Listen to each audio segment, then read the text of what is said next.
Welcome everyone to Old Roommates. Today on the show, we revisit 1996's Jerry Maguire. So, take a stroll through the secret garden, have a seat, and check out this all-new episode. Welcome everyone to Old Roommates, the only podcast that revisits pop culture through a middle-aged lens. This is Christina. And this is Brian. And we are revisiting Jerry Maguire. Mm-hmm. Brian, what does that opening mean? I don't understand the opening. Secret Garden?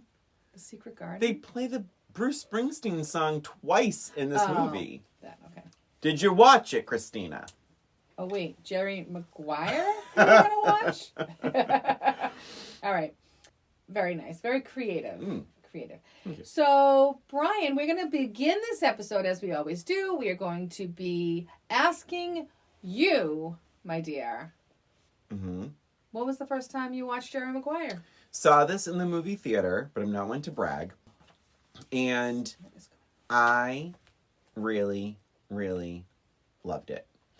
I loved it. I loved what I love so much is that there's so many great characters, and Renee Zellweger was kind of an unknown. The kid, Jonathan Lipnicki was cute, and all of it worked. It was just fun, and and I think what the reason why I think it I liked it so much is because none of these things are my thing. I don't like sports movies. I don't like Tom Cruise. Thank God. Usually. And, the sappy love story, big emotional, things like that. Not really my thing back then. And I think it just consistently surprised me. And I really, really loved it. How'd you feel about it? I hated it. Christina, how about you? I did not see it in the movie theater. I don't think. Maybe I did. I don't think I did. So, I did. December 13th. Actually, I'm going to say I did. I think I did, actually. Now that the more I'm thinking about it, I think I did see it in the movie theater. So December 13th, 1996. So next week is the 27th year anniversary for this movie. Yeah. That's pretty crazy. But yeah, so your first. But I also really liked it. I wasn't a big fan of the relationship, the Renee Zellweger and Jerry Maguire relationship in the middle. But I also really enjoyed it. I thought the kid was cute, just like you say. And I loved Cuba Gooding Jr. I can't say his name, but I loved him. I loved all the supporting characters. Yeah. I loved Regina King. I loved Renee. I loved Kelly Preston. Yeah. I loved all. I mean, everything was really put together nicely. I liked a lot of funny lines and little unexpected things that happened. So I really enjoyed it as well. And it's funny that you say that because I do not like football. I do not like Tom Cruise. So it's very similar going into it. It was but I remember it being just a big deal. It was like a big deal of a movie. I remember it being a big deal. It was a huge hit, got Oscar nominations, and it was made for $50 million. The box office, $275 million. Wow. Yeah, so it was a huge hit. Everyone was talking about it. And The Secret Garden, I just want to give a little timestamp on this. Do you remember when this movie was a huge hit and they re-released Secret Garden by Bruce Springsteen with the movie dialogue mixed in with the song? Oh, I do kind of remember that. Yeah. That's right. And they did the same thing with Celine Dion, My Heart Will Go On. They're iceberg, straight ahead. And I don't like when... I don't like when they do that. It's so weird. But you're right. I completely forgot that they did that. Yeah. Funny. So, when did you rewatch it? Yesterday. Same. Yeah. And so we'll just dive in. Sure, let's just dive in. Okay, so it was interesting because I when it started, my first thing was how old is Tom Cruise in this movie? Some shots he looked in his 20s. Other shots he looked to be in his 40s.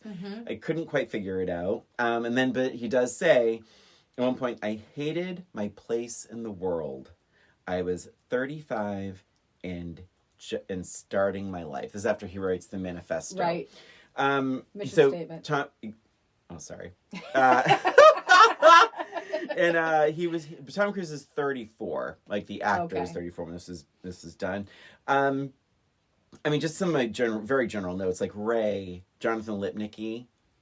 Oh my god. So damn cute. He was my god, breaking my heart.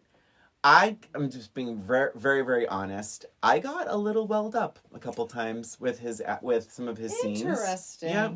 When they're in the kitchen and he hugs him. Yeah. And I mean, it's very sweet on its own, but then with Renee Zellweger's like facial expressions, like watching it, like you just feel that thing of like, oh my god, and how hard that must be when your kid likes your boyfriend. Mm-hmm. And and so that kind of thing, like the plight of the single mother, was really just interesting. And I think it didn't really mean too much to me like back then, but I think it does a good job, I think, of laying that responsibility out.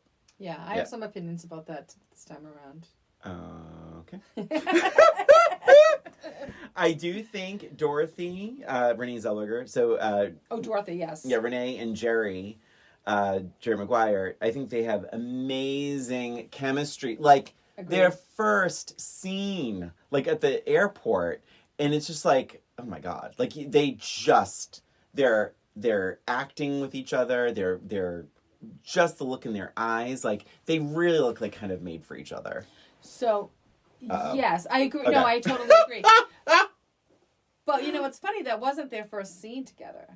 Because she was actually in the room when he walked in and everyone was, like, clapping. Oh. But I never noticed that before. No. But I did not notice it this time either. Yeah, he, like, walked past her. It's not obvious. Oh, wow. She's just in the crowd. Okay. Which I thought was interesting. I'm like, oh, that's funny. But, yes, I agree. They had really, really great chemistry. I loved... I loved Kelly Preston in this so much. I just thought she was hilarious every time she was in the theme. She was just so over the top. Yeah. The whole, like, sex scene.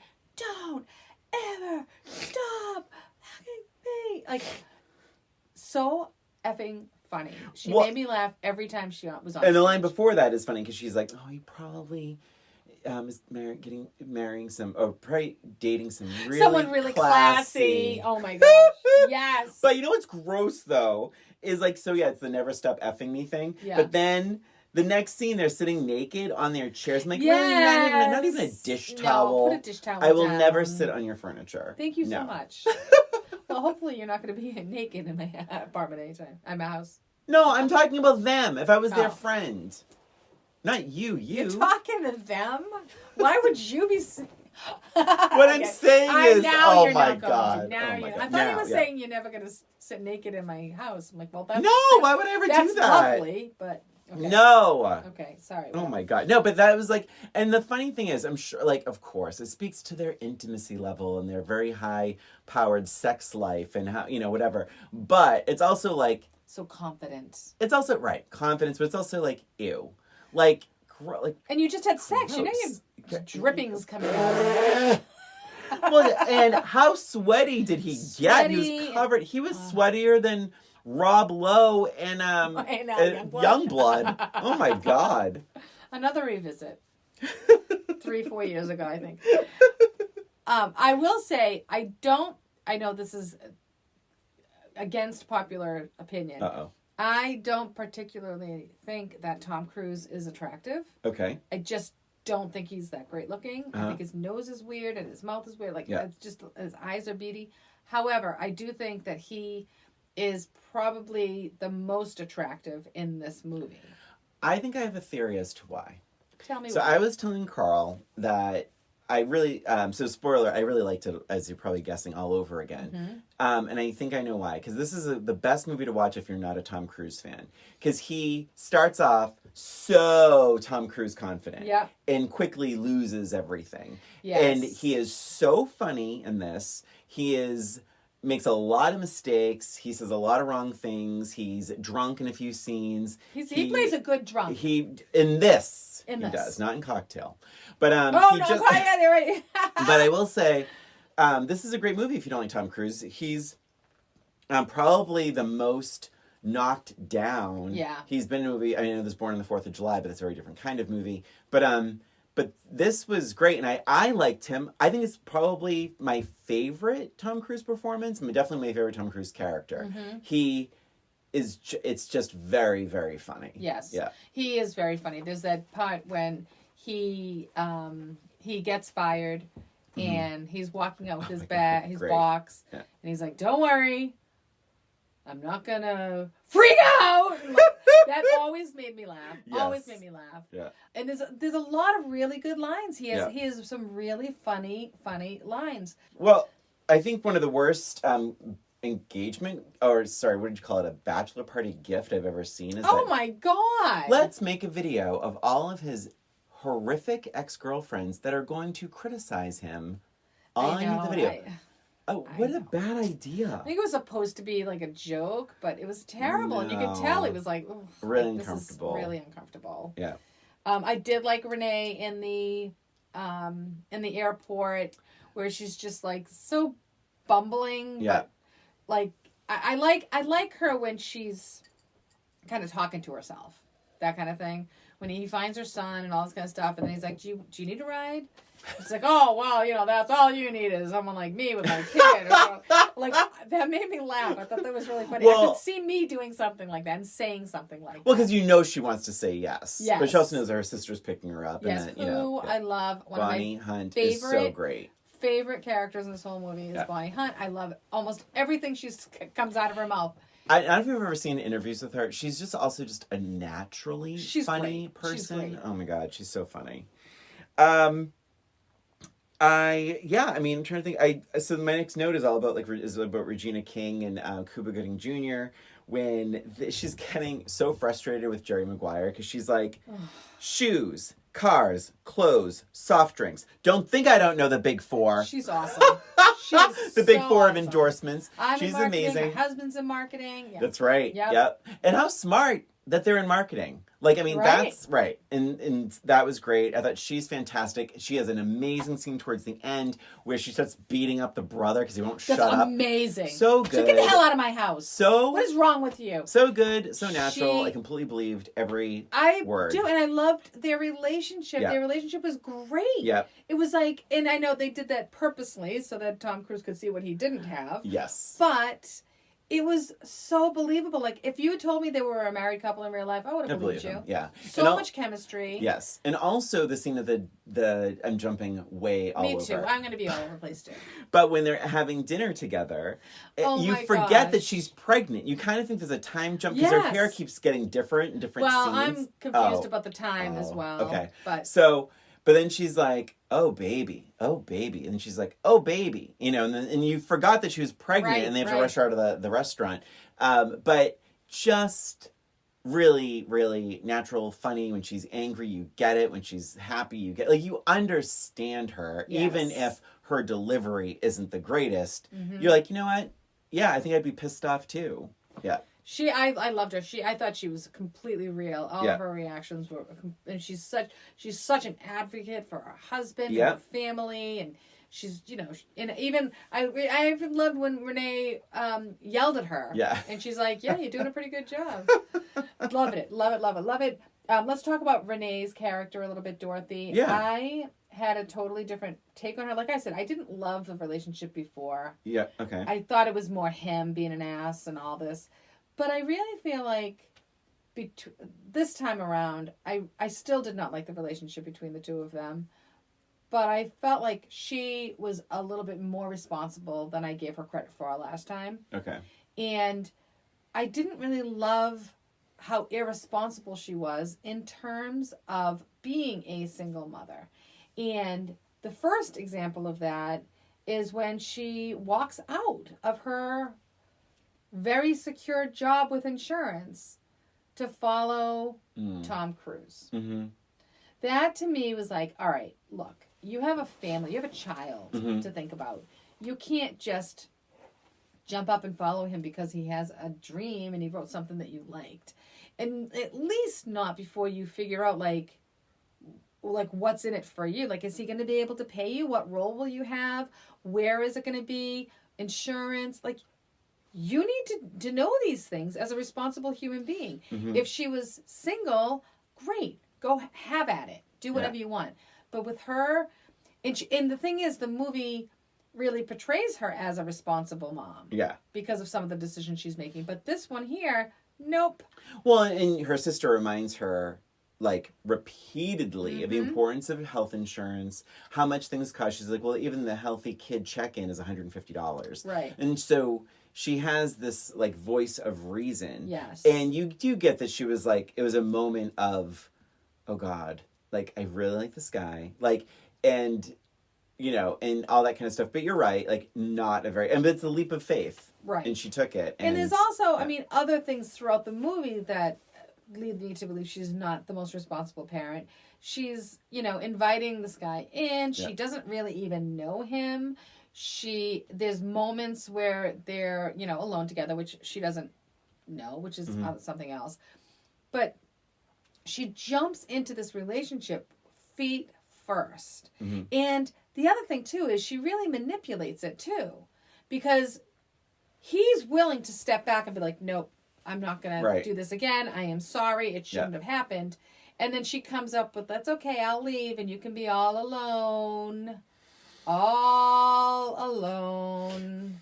And she's manipulating him to ask her out. Which, I mean, is I just don't think she's thinking about her son very much during any of these decisions. Mm-hmm. And again, I'm confused about the time frame. I don't think it's more than 6 months. This whole movie. Okay. I don't think it's more than 6 months based on the pregnancy. Yeah. I don't think it's more than 6 months. So, and I think it's less than that, to be honest. I think it's less than that because I feel like she was a little bit further along in the pregnancy when we first meet her, but I didn't want to rewind, so I don't know. But she's not really even considering her child in any of this. Like, she's jumping in and she's ready to make like a responsible choice to move, right? At one point in time, job because in San Diego. It's a job in San Diego, and then he's like, "Marry me," and she's saying yes to marrying him when they don't really even know each other. I don't like. They've been on like 2 dates. Has she ever even had a conversation with him about her child? Are you going to be a good father? Do you understand the responsibilities involved in raising a child? None of this even is a factor in her decisions and her saying yes. And then 2 minutes later, she's getting married. It just seemed irresponsible for her. Yeah, I think my take is like she could just see how good the kid and Jerry got along. I think if that was a concern in her mind, and look how amazing, like just the fact, because she says Ray has never hugged a man. She also said that she's only been laid three times in the past 4 years. So how many men has she brought around? Well, 3. Are you saying she should have played the field a little bit longer? I think maybe she should date before sleeping with them. And her child is in the next room, by the way. FYI. Christina, I'm sorry. I don't know. Thank you for finally apologizing. I don't know what to say about that. It's okay. The she fact is that a you woman. Just said, let me tell you something. The fact that you just said, I'm sorry, I'm going to splice that, and I'm going to put that everywhere in all of our episodes. I'm sorry you are taking this so much to heart. I think she is a woman with needs. Well, I'm looking out for her child. And I agree. He was amazing. He was like the best part of this movie, I think. I mean, just their relationship, Jerry and Ray's relationship is oh my God. So the sweet. The scene when he's on the couch drunk and he comes out and they're having this conversation and he's just laughing he just gets such a kick out of this kid. Yeah. And with good reason. Like this child is a riot. He is so lovable and he's so charming and he's just hilarious and just a breath of fresh air in this life of this guy, right? Yeah. And also, I think the kid laughs a lot at Jerry. He's so... Oh, my God, he's so funny. The conversation with him on the phone with Rodney was so funny. You talk a lot, and you hear Rodney in the background. Oh, my God. So funny. Such a great scene. I love they're calling him Rodney. Did they ever call him Rodney? His name is Rod, but I'm sure it's Rodney. The wife calls him Rodney. Oh, just Rodney? Okay. Okay, so jumping back a little bit, the show me the money scene is A+. Like, it really... it's do you so, agree? Yes, it's so really, stressful. It really is as funny as it deserves to be. Yes. It's like considered, like, Show Me the Money is one of those iconic movie lines. And it, for good reason, it is such a great scene. Cuba is so fucking funny in this movie. He's so good. And he won, right? He won Best Supporting Actor. Well deserved that Oscar. He's so funny, dancing around the kitchen, telling him how it is, telling him how he's feeling. And he's so stressed out. And you see the lines on the phone all lit up. And the other guy is on the phone with all of his clients. And he's doing this and that. And he's so stressed out. And he's screaming, show me the money. And oh my God. And he's like, okay, you kept me. And it's totally pans out. It's so good. So good. I do like when Renee stands up and says, I will go with you. And then they look at each other and he's like, Dorothy, great. And she's like, right now. She like mouths right now. It's really funny. And the best part about that whole thing, they get in the elevator, the doors close, and everyone in the office gets back to work. Yeah, I love it. It's so funny. It's so good. It's like nothing ever happened. Like, okay, whatever. And then the girlfriend, Kelly Preston, which is so crazy to me that she passed away. I know it's so sad. It's so strange. So sad that she's very gone. Sad. But she says, oh, she's trying to like make him feel better, kind of, and she's like, and listen, you are not a loser. And he's like, who said anything about being a loser? She's like, wrong word. Did not mean to say that. It's so funny. So funny. I think a really underrated scene is when Jerry's trying to find a song to sing along to. I wrote this down. Oh, really? I go, he's all pumped up, and he's just trying to find a song to sing, and he's like, oh, just call me. And he's like, no. And oh my gosh, it's so funny. It's so relatable. Yes. Because how many times have you been like in a super good mood, you just want to sing along to the radio, and you can't find a freaking song to sing or you along find to. Yourself singing along, you're like, oh God, the lyrics are actually sad. Okay. Yeah. But it's like, but that scene where he like finally sings Free Fallin', it's like, but it's just him trying to get there is so funny. Yeah, it really is funny. The Cushman screw over, it was terrible. Awful. I felt so bad. I felt so bad too. You really like, awful. It's like, wow, you're an ass. Yeah. Here, I don't do contracts, but my word is strong as oak. Yeah. 5 minutes later, he signs a contract with the other guy. Yeah. And he's like, I'm sorry, I'm still all touched about your word being as strong as oak speech. So I'm glad that he called him out on that. But oh my God. And then the way he found out. Well, when he said, oh yeah, with the phone, he's like, sniff if Jerry's there, if Maguire's there. So then the other thing is, when you find out the reason why, he's like, well, I tried to get in touch with you, but you're hanging out with that black man. fella. And there you go. Yeah. There it is. Bye now. I did right when she says, I've had 3 lovers in 4 years, and Bonnie Hunt goes, not bad.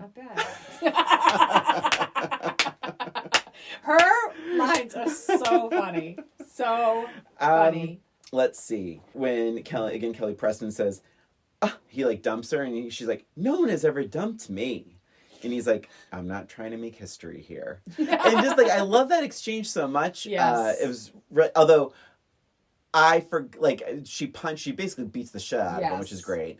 But then when he shows up, I was like, oh my God, he's not even hurt. But then he takes the sunglasses off and you see, I forgot about that. Well, what was funny about that was, I was watching this with Matt, and he's like, wow, it's like all risky business. Like, there's so many sunglasses in here in this movie. But it made sense when he had them on. Oh my God. That. Yeah, he likes his sunglasses. When I was in the movie theater, I'll never forget this as long as I live, when Ray says, what does he say? I hear my mom, I gotta go to bed. I hear my mom, I gotta go to bed. The audience busted out. It was one of the biggest laughs in the movie. It's hilarious. Because you just see the top of his blonde head, like walking behind the sofa, like Chucky. Oh my God, so funny. The help me help you scene was great. I feel his frustration so much. Oh, you see it. He's like kicking walls. He's trying so hard, and he's so stubborn, and he's just doing everything he can to help this guy. I like, even better, I think it's a scene right after that, where I think they're at the airport, and or at a hotel or something, and he's sitting with Rod, and Jerry's like, complaining about like how what a loser he is, and he's like he himself is, and he's like, see this jacket? I don't even need it. I am cloaked in failure. And I wrote, I love Tom Cruise in this. He's such a great loser. Yes. He's really funny. Yes. He should do more of these kind of roles. He always wants to be the hero. I think his strong suit are in these comeuppance stories. Absolutely. And it's like he hits his head. So then he goes to the sister's house, the Renee Zellweger, Bonnie Hunt house, and he hits his head on the hanging lights at least twice. And each time it is so funny, and it really looks like it hurts. Yeah. And I wondered if either of them were bloopers, but like I just loved it. I was like, he's really good in this movie. Yep, yeah, I agree, 100%. And then then they're on the couch and he grabs her boob and he's like, oh, I feel like Clarence. Yeah. I feel like Clarence Thomas. Yeah. Another one is Bonnie Hunt. Don't cry at the beginning of the date. Wait until the end of the date, like I do.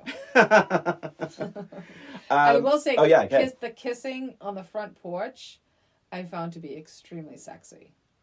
That's very, very, you did not like very interesting. I felt very conflicted about that.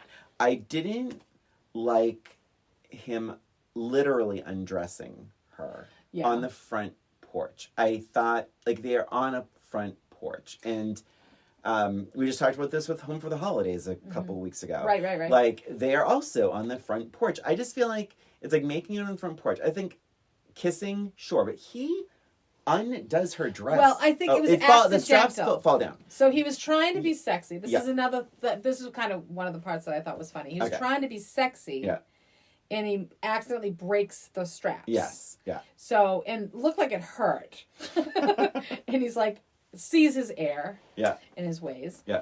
And then from that point on, I felt it was very, very sexy. The music was really cool. I liked the music in the background.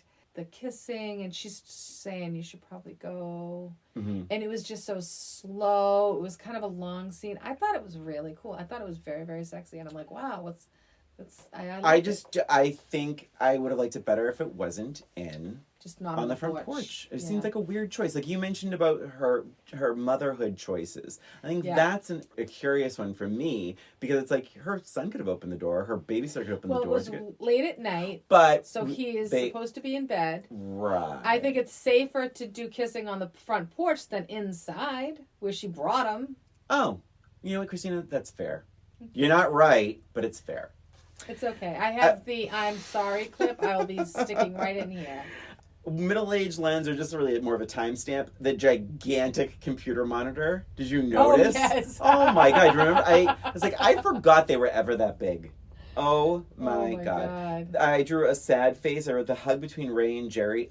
I got emotional. I thought that was so touching. It was very, very touching. And just even like Bonnie Hunt's reaction to that exchange. Like, because it raises the stakes. Because now it's like, oh fuck, now if it doesn't work, now it's affecting my son. She did this to her. 1,000%. She set this all in motion. 1,000%. Without any real consideration for the child. That's been your point. Yeah. Repeatedly, Christina. And I will continue. And now, but it's real and it's messy, and the kid, he's a little boy. It's like maybe hard to keep track of him. Yeah, maybe she should have thought about that at some point, though. You know what I mean? Like I think that would have been a nice little like plot thing. Like, oh wait, what is this doing to my kid?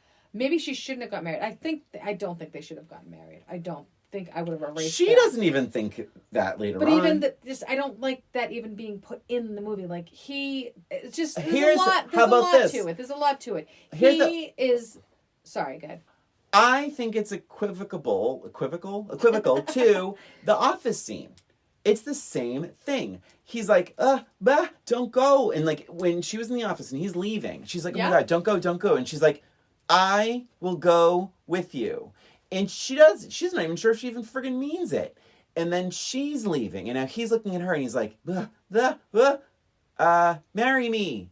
I actually think those scenes are very, very, very similar in their thought process. Love makes you do crazy things. They're so afraid of not having the other person by their side, like a team.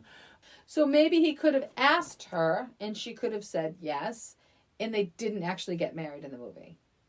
Like, the fact that they got married so in the movie was bad. Yeah, I just in the didn't backyard, I just didn't think it was a responsible choice. I also don't know why it was important. Exactly. Yeah. It could just eliminate this whole thing. Well, I don't... The whole backyard marriage. But I don't know if I blame the movie. I think I'm blaming the thought process of Jerry Maguire. Like, I mean, I know it was like a I get the thought spontaneous moment. Yeah, he was afraid. He was afraid to be alone. But yeah, you're right. I mean, maybe I don't know why the wedding had to be a scene in that, other than like him looking like he made a mistake in the video clip. But even why did they have to be married at all? So quickly. Like, it didn't make any sense. There was no married scenes except for like, there was one time where they're sitting in the bed and she looked over at the empty pillow. Like, I get it. She's lonely. Like, what? You've been married for 5 minutes. I will say one of the funniest... Yeah. Okay. No, please. I interrupted you a couple times. No, this is going to change the subject, though. So if you have... Oh, then I'm done. It's good. Okay. So one of the funniest scenes that I liked in this movie is at, the next morning. And they're talking in the kitchen, two girls, and it's like so much is said. Much is said. Bonnie is saying, men are different people hanging on the bottom rung. I love him. And then she's like, I love him. This is the one. I love him for the man he wants to be and the man he almost is. I love him. I love him. I love him. Hi, Jerry. Oh my God. And everybody's face drops. You're like, oh. And I like the dynamic between the two sisters too. So good. Like, even before that, when like she's walking with like the what does she have? Like salsa, like chicken. No, what does she have? She's like, let me heat up the thing. She walks right into it. She's like, bend over. There are definitely sitcom-y moments in this movie, but I think they all work. It didn't bother me. It didn't bother me at all. And I believe them as sisters. I believe her, the two of them, I believe her as the older sister trying to get her to make a right choice and understanding that whatever she says is not going to probably work, but she's going to say it anyway. Yeah. Oh, and we're going back to the wedding. I love when Bonnie Hunt's character says, Laurel says, you fuck this up and I'll kill you. I love that. Because you actually think, and the movie's really smart, it does this a few times, where you really think you can guess the dialogue. Yeah. And she's standing there and you think they're going to have some sort of like little heart-to-heart moment. And no, she's like you nope. Fuck this up and I'll kill you. And it's one line. Yep. And so meaning, like, even though this was the happiest day, perhaps, of so many people's lives, you really can't fuck around with this right now. He shoplifted the pootie. That's my next note. Oh my God, it's on the top page, mine top too. of mine as well. Oh, it's funny. When I was young, I had some male straight friends that referred to it as dating a woman with trophies. And I was like, trophies? And he was like, kids. And I was like, oh, interesting. I had never heard that expression before. But I certainly have never heard shoplift the pootie. Oh, no, me either. That's really funny. That's really funny. Yeah. I didn't shoplift the pootie. You shoplifted. I shoplifted the pootie. Bonnie sitting there watching them say goodbye. Get in the truck. Get in the truck.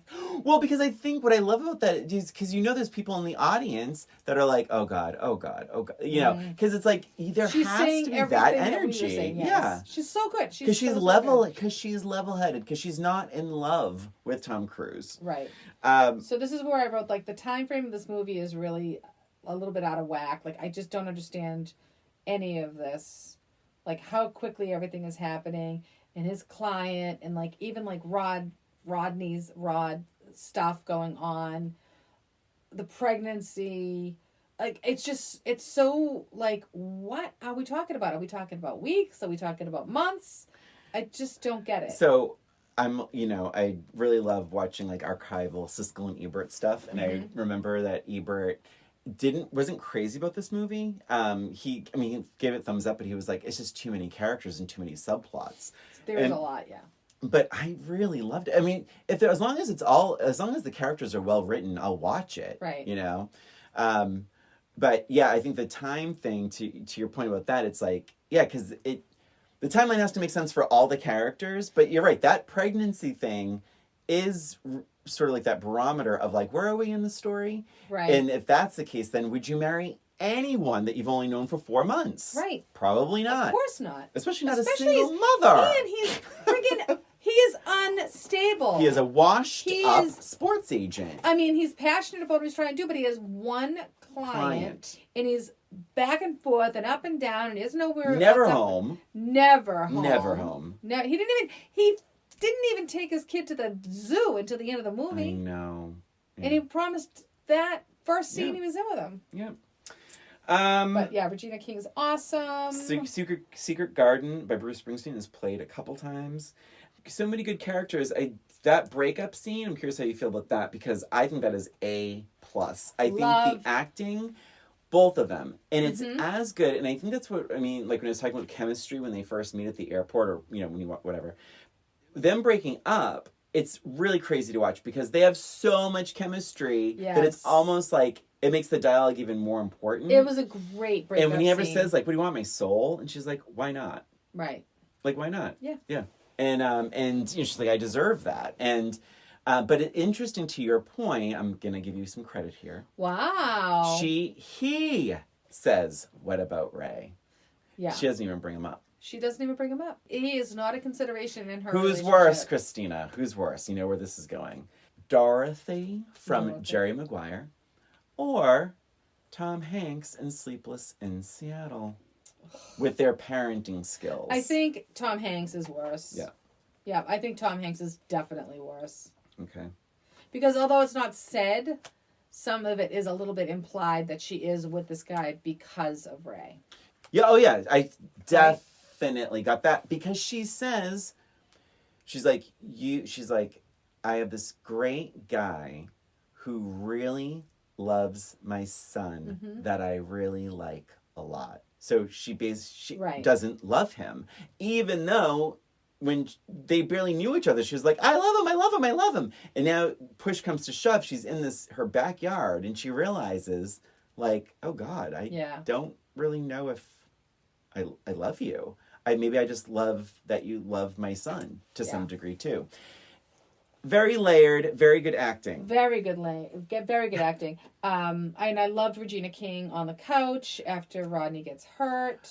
All of those reactions are so good that I mean, just them watching the game, reacting to the number of times he gets clobbered. Oh, everybody's and she's like holding the baby, and she's like freaking out, and then she's getting so pissed off at the younger brother. Oh my God, the younger brother was so hilarious. Good. It's all so good. It's so good, and it's so suspenseful. Of course, we know that he didn't really get hurt, but at the time, we didn't know what the hell. It was very suspenseful. Yeah, I remember thinking, like, are they really going to kill him? Yeah. Yeah, it was like, what or will he end up like the hockey player in the very beginning? Like the very beginning of this movie. That's what sets Jerry Maguire on this path to writing that mission statement. But it's so good, and then he gets up. I did the question. It was funny, though, because when he gets up, he's like dancing, and the crowd goes wild. And I look over at Matt, I'm like, how real is this? Yeah. Like, they'd call, like, delay of game or something. Yes. Like, you'd get penalized. Well, remember, they cut to commercial. Yes. Oh, no, wait. No, when he was on the ground.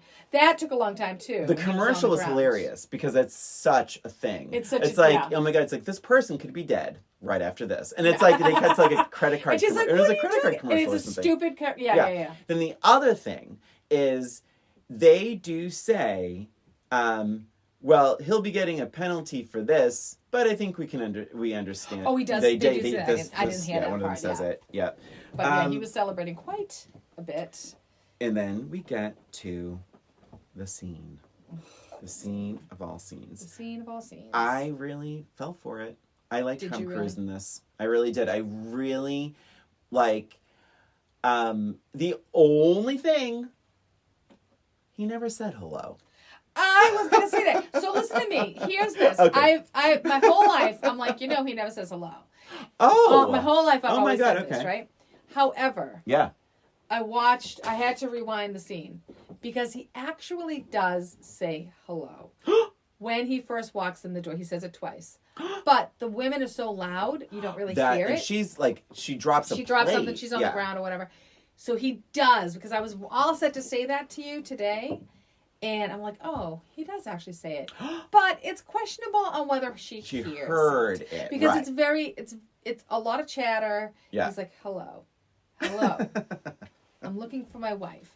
And then he goes on to say all that. And she said, yeah. So, yes, but they could have done it a little bit better that way because it's iconic. Yeah. That's right. And also when he said, so he walks right in, I was like, oh, he didn't even knock. But then when he ever said, I'm here to see my wife, I'm here for my wife, I'm here to see my wife, I got goosebumpy. Yeah. I was like, oh my God, he said wife. I kind of forgot all about it. It's like, well. Proving Christina's point. Thank you very much. Bit more. But here's, and yes, lovely scene, iconic, you complete me, you have me at hello, all of the stuff, hug, kiss, kiss, kiss. But my question is, what has changed for him? Nothing really has changed in terms of their relationship. So I don't know how this is different. I know, you're exactly, so you are right again. I think the thing is, no, you really are, because what does that mean? Because or maybe it's just a matter of like, he's not giving up. Like he's not, but then it's also a little stalkery too. He's like happy now, so now he can go back to No, but is he even happy? I think it's more like, well, he does say he's happy, but he's not, he wasn't able to share it with her. And so I can see both sides. Mm-hmm.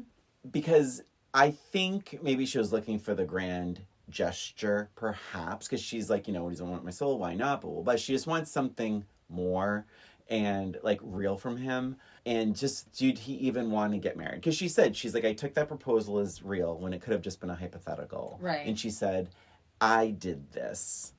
And and so she just didn't believe his love. She didn't believe that he was that person. And now he shows up and he is claiming to be that person.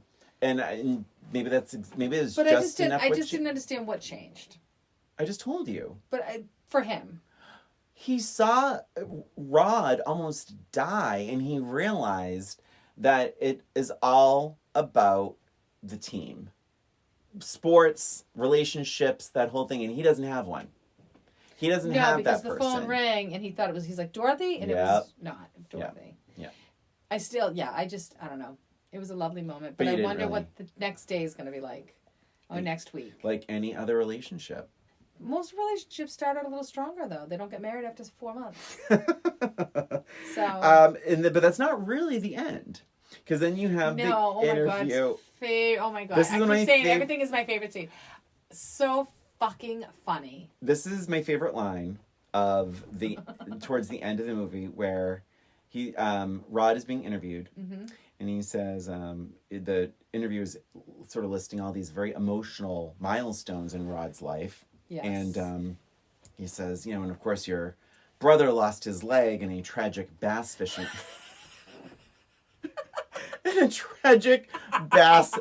fishing accident. So funny. I had to pause it. I started laughing. I laughing.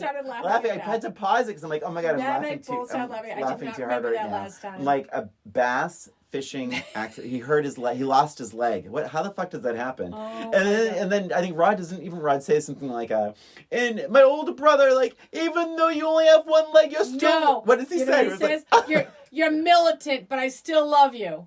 He doesn't say, but I thought he said something like, you only have one leg, but I still love you, but you're still kicking it, baby, or something like that. Oh, does he say that? Oh my God. It is so, and he's crying and crying. Yeah, and the whole thing is he's like, you're not going to make me cry.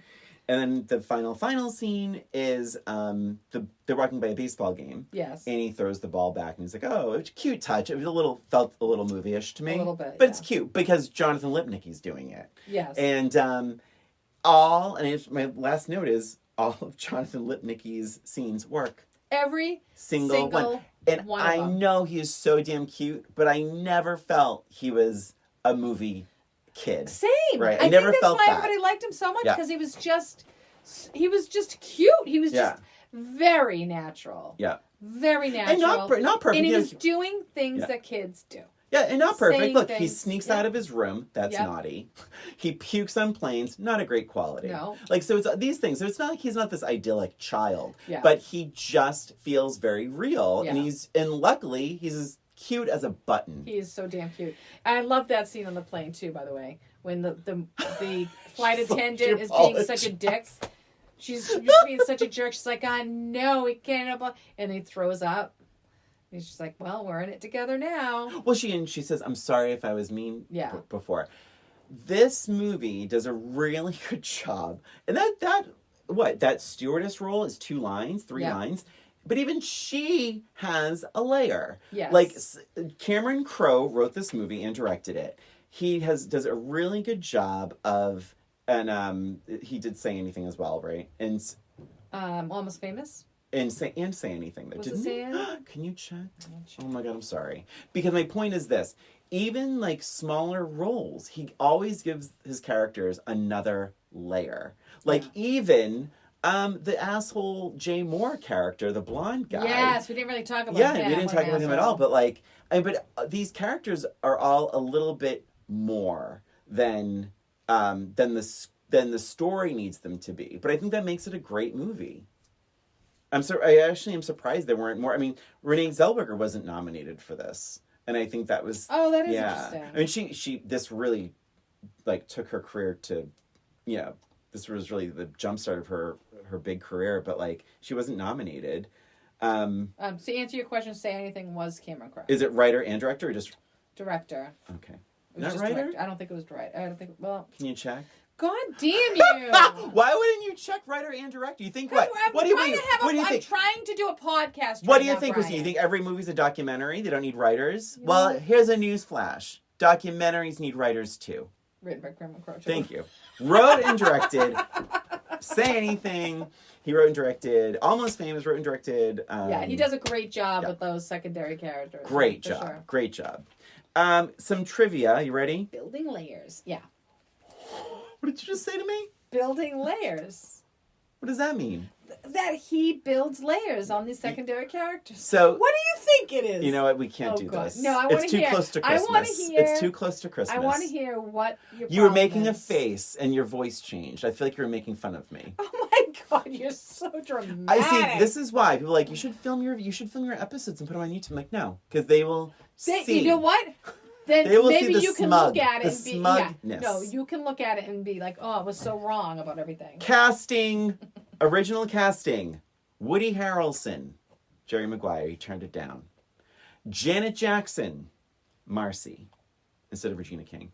Oh God. Well, she did Poetic Justice, and Regina King was her co-star in that actually. Yeah, but I don't know, she would have it in her. Here are the original choices for Dorothy. Mm-hmm. Winona Ryder.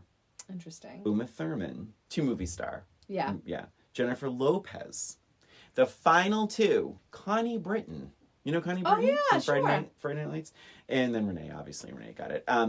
But I liked, and actually I could say, I go again. I'm going to say the same thing about Ione Skye and Say Anything. Oh, yeah. Ione Skye was not a huge star. Renee Zellweger was not a huge star. I actually really like that Cameron Crowe takes chances on the leading actress in many of his films are not household names. Yes, and who is the kid in Almost Famous? The male lead? The interviewer, not the band. Oh, I don't know I don't remember. But he was like a nobody also, and he did a good job. Yep. Even though we don't know his name. We'll never forget him. We'll never forget you. I have a match. Nameless, wait. So more?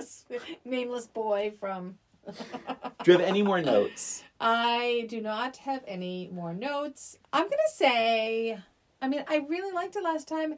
I'm going to say a little bit more, even though I had a lot more criticism of the Dorothy character. Yeah. I still think it was... I just really enjoyed it from the beginning to end. Yeah. It's much more for me, and I really loved it before. I think I like it even more now. I think I really appreciate even the freaking Chad, the nanny. I know. Oh my God! Like, these characters are really thought out. They're really good. So yeah, really, really loved it. It must be a fun thing to be in a Cameron Crowe movie. I would think so. I bet it'd be almost like an extra or whatever, or just like a glorified extra, like one line or whatever. Yeah. I bet there's like a whole page of who you are. Yeah, I think it's really smart. I mean, look at we haven't done Say Anything yet, but now I really would love to, because it's like even like so many of those, even the kid remember the drunk kid they have to drive home. Yes. Like he's like, even he has layers. Like there's all these little smaller supporting characters that are really thought out. So anyway, I'm just repeating myself, but I have a match game. Okay, I do too. Do you want to go first? I'll go first. Jerry Maguire has a new client, Dumb Dora. Oh God! And Dumb Dora is so dumb. How dumb is she? She doesn't say, show me the money. She says, show me the blank.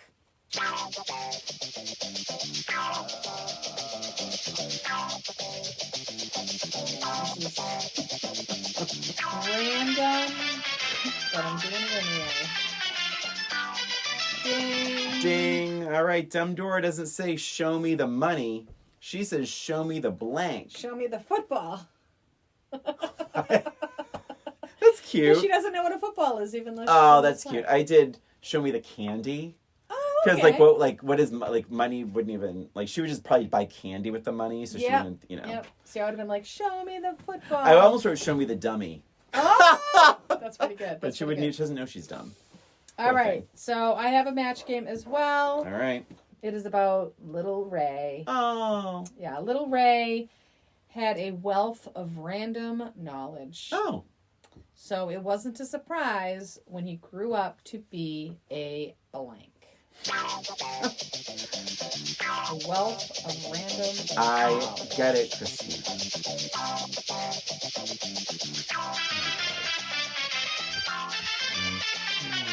God, this is awfully specific. Ding! Okay, Little Ray had a wealth of random knowledge, so it wasn't a surprise when he grew up to be a... Jeopardy winner? Oh my gosh, I like that answer a lot. Thank I just you. said podcaster. Oh my God. That's pretty funny. Well, And that was Jerry Maguire. And that's it for us and for this episode of Old Roommates. Thank you for listening. Please remember to follow us on Instagram or YouTube, where we have our episodes as well as a little extra. And if you have any questions about our show, any suggestions for movies we could revisit, reach out to us at oldroommatespod@gmail.com. Thanks again for listening. This is Brian. And this is Christina. Until next time.